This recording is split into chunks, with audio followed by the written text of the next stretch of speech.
Au nom de Dieu, le tout miséricordieux, le très miséricordieux.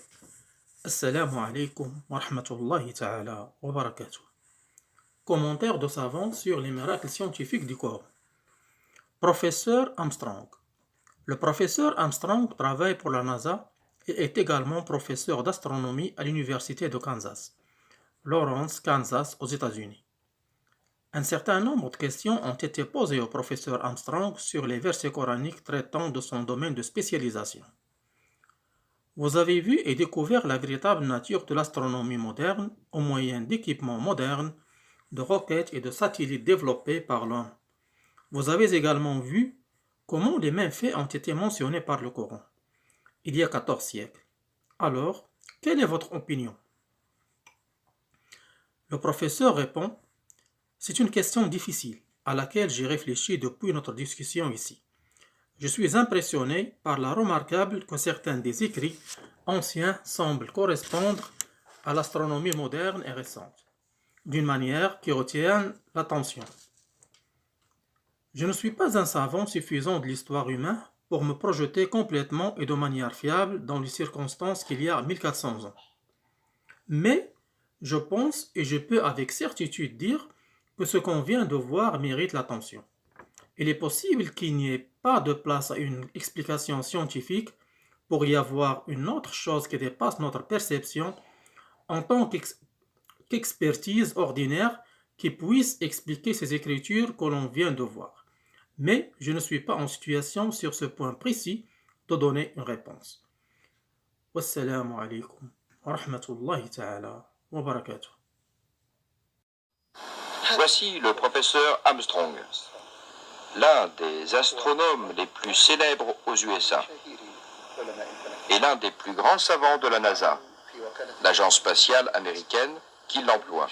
Lors de notre rencontre, on s'est entretenu avec lui à propos de certains nombres de versets coraniques qui renvoyaient à son domaine de spécialisation en astronomie.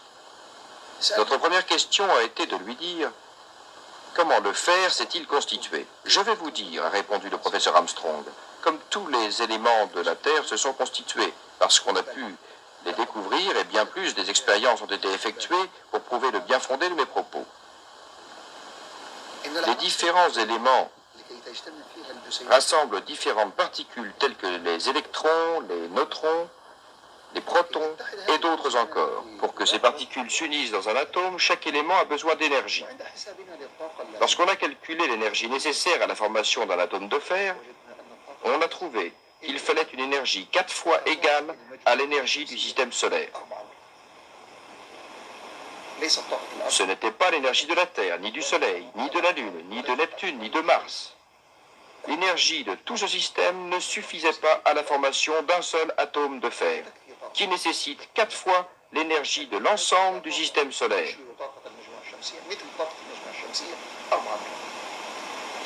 Et sans que l'on intervienne, il ajouta: c'est pour cela que des savants estiment que le fer est un élément étranger venu à la Terre et ne s'y étant pas formé. Cela nous a rappelé le verset suivant: nous descendîmes aussi le fer, instrument terrible, mais aussi source de commodité pour les mortels. La question suivante que l'on a posée au professeur Armstrong a été la suivante: le ciel comporte-t-il des fêlures et des fissures? Non, a-t-il dit. Vous évoquez là une des disciplines issues de la science spatiale et dénommée l'univers fini. Cette notion d'univers fini n'a été découverte que très récemment par les savants. Si vous prenez un point donné dans l'espace et que vous vous déplacez d'une distance donnée dans une direction donnée et que vous vous déplacez de la même distance dans une autre direction, vous constaterez que le point de la masse dans toutes les directions est égal. Cela s'explique par le fait que ce point est équilibré et donc qu'il faudrait que les pressions de tous côtés soient égales.